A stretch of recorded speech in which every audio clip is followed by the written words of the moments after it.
Dave here from Nerdarchy, 4 Nerds by Nerds, hanging out with some of the crew. I'm Ted. I'm Nate. And today we are going to tackle a terrible terrain, and this one was actually inspired by a GM 911 we did.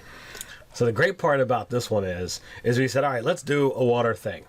And Nate said one thing, and I said one thing, and you said one thing. So we had a thing. So we're going to combine it together to make it. All right, so just, real quick, 10 seconds, Nate, what was your idea? All right. I really wanted to have cannibal halflings in a jungle island area.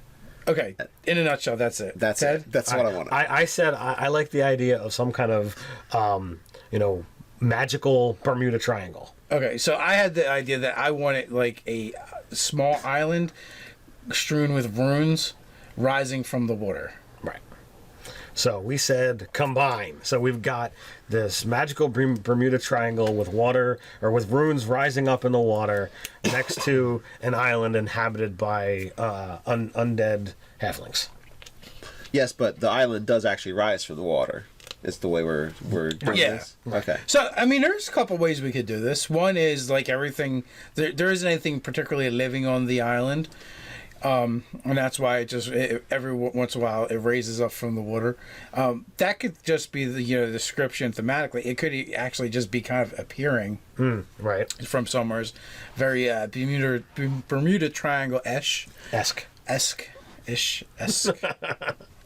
So this island, let's say this island is in some other plane. And when the runes rise out of the water, it comes back into existence. But perhaps something else feature within this area. I don't know, hexagon or whatever we're going to have. The Bermuda hexagon. How many runestones are we doing? Are we doing 6? Are we doing 10? Are we doing 13? Huh? How many runes? You have like these runes rising out of the water. What do you... Oh, how many? Runes. Ruins, actually. Oh, ruins. Oh, okay. Ruins rising up. I heard runes. R-U-N-E-S. I don't know. I can't talk. I don't English much. We're like, does that Dave speak for rune or ruins? Ruins. All right, so these ruins rise out of the water. What is causing this thing to rise out of the water? Is there some kind of like artifact or sentience, that causes this to happen? Is it some kind of celestial event? Is it random? Yeah, there's tons of different ways you could go. And the other thing too is so before it rises, there's also the possibility that everything in it goes someplace and it's just dormant. Mm-hmm. So that you could do, if you wanted to do more traditional monsters that need to eat, sleep, and breathe, you could incorporate them, including your pygmy halflings, so they could actually not be undead. If, they kind of, phase out from the world and they just cease to exist, and they get this, one day. This one day, check it out. All right, they're actually in a time loop thing. So it's actually, the fall of a civilization that happens over a time period. So you have this little island that's there all the time, and it has the normal critters and everything on it, but it's actually just the toe piece of a larger strip of islands that all were destroyed in some kind of cataclysm. And they were trying to prevent the cataclysm from actually destroying the island with some kind of crazy magic, but instead of doing the actual... What they wanted to was prevent the collapse of the islands into the ocean and destroying the civilization. It stuck them. So they exist, but they actually go through the motion of the cataclysm over and over again. Maybe not over a day, but probably over several months. So there's several months of the year where the thing's just not there because it's destroyed. So let's say it's a yearly event. So the year it just is there again, but it just goes through this cycle of destruction. And maybe it screws up this screws up their perception and their knowledge of everything that's going on. So okay, you're in a sailing vessel, this island appears, so you kind of want to go check it out. Yeah. And you do, and they're like, oh my god, you guys are the reason the cataclysm is happening. Yeah, you're this new element that obviously is causing the destruction of everything. And you could also have the island appear at different phases, right? So in one phase, it's before the cataclysm, and they're trying to rush around and figure out how to solve it, and they're like, oh, we need to sacrifice these guys to the volcano gods in order to stave off the cataclysm. That's so clearly the solution. So it's through the year, it skips to different parts of its existence. But so maybe sometimes... maybe after the cataclysm, where everything is actually just ruins, not ruins, where it's inhabited by these pygmy halfling undead creatures. Yes. Where now they just burn with hatred for the living because they're undead. They always hate the living. So like you could have like damaged damaged ships, like maybe the island itself, the central core of it, has the ability to appear and disappear, but the actual outer ring of the island, like, it still travels with it, but it retains normal time. Okay, so there's like, these ruins where the outer undead halflings are. Well, I'm just basically I want to have the idea that, like, crashed ships and this and that could be on the outskirts.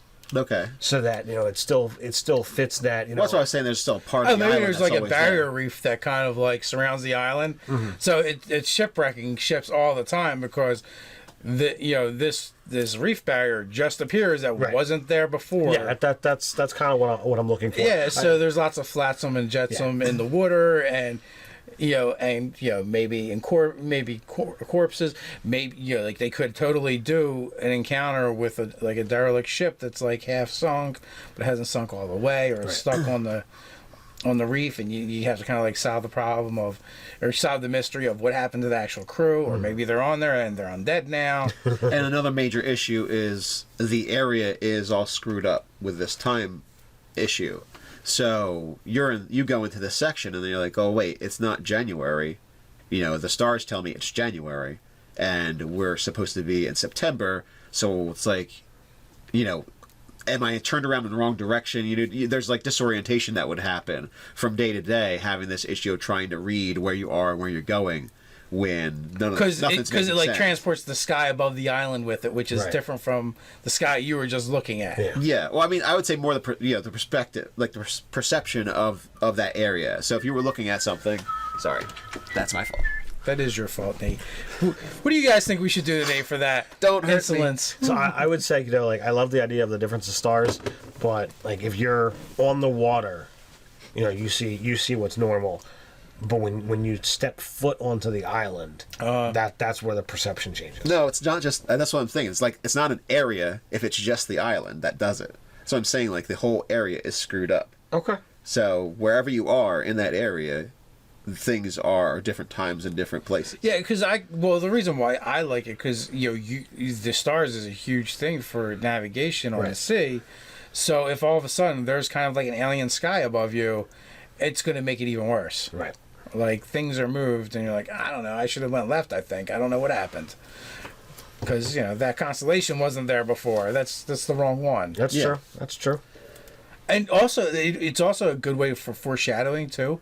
Because if you put, if you create maybe constellations in your world, you could actually move some of them that, they shouldn't be there. Right. But they are, and maybe they're portents for ill omen or something. And don't describe it as being a different time frame. Just say, oh, like this is the sky in January and it's September. You're like, oh, this constellation's here and it's not supposed to be. Well, yeah. You wouldn't pull out the calendar and be like, look, clearly this is January. Well, I mean, someone navigating would know that eventually. But let's say none of the PCs are navigators. Well, the crew's not going to be like, we don't know where we are. They're not going to tell the PCs that, So I would say that's kind of like an element of mystery. Maybe you have that one guy running from one end of the ship back and forth, screaming, we don't know where we are, we don't know where we are.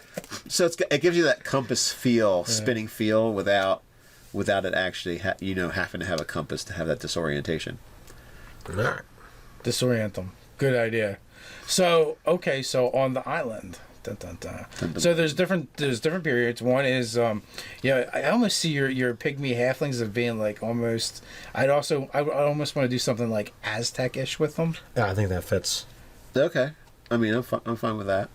Yeah, and it also because You want them to be... I want them to be kind of like tribal, but have a civilization, because they're building structures that are still there, even though they're beat up. So it's not like guys in grass huts. It actually depends what time, if it's just before the cataclysm, they're not beat up yet. Well, yeah, but I mean, they're making structures that some of them are still around. Yeah, when they're ruined. So it's not just a whole bunch of grass huts. But we still want them to be antagonistic, right? Right. Yeah, I would say to a certain... I mean, they're definitely... they'll eat people, so they're definitely... So if you want them to... Absolutely, if you want them to be accountable. Yeah, so, they're the people, and everyone else are just things, in a way. Like that kind of mentality where you're like you're a sub-person. You're not of the people. Well, I just wanted to make sure that we're going to have blood sacrifices and stuff like that. That would work, yeah. So it definitely sets up. And if the ship, if the ship is kind of... the ship gets kind of shipwrecked and they have to take time to repair it to get off of a certain time. And this is another thing, like, this may be a time thing where they have X amount of time to get off before the island disappears again, which they may or may not know. Right. It would probably be good to give them ways of knowing so they know that there's a clock ticking down. And there's different ways you could do that. They can encounter a survivor. They can encounter a journal.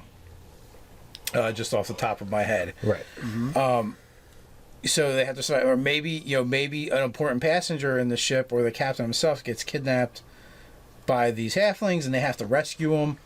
So there's a ton of different adventure ideas. You could, if someone is actually knowledgeable about navigation, you could actually talk about how the actual constellations are moving, clearly out of sync. Yeah.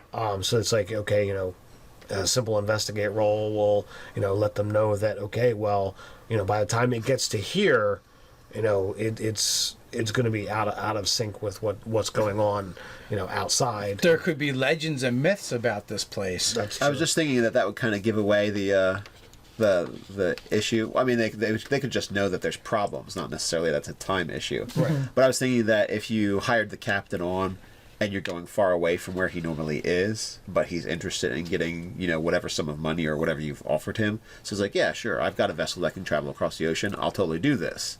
And make my money for the year is the way he might be looking at it. Right. So he might not know this exact area. He might just see, this is open sea, right?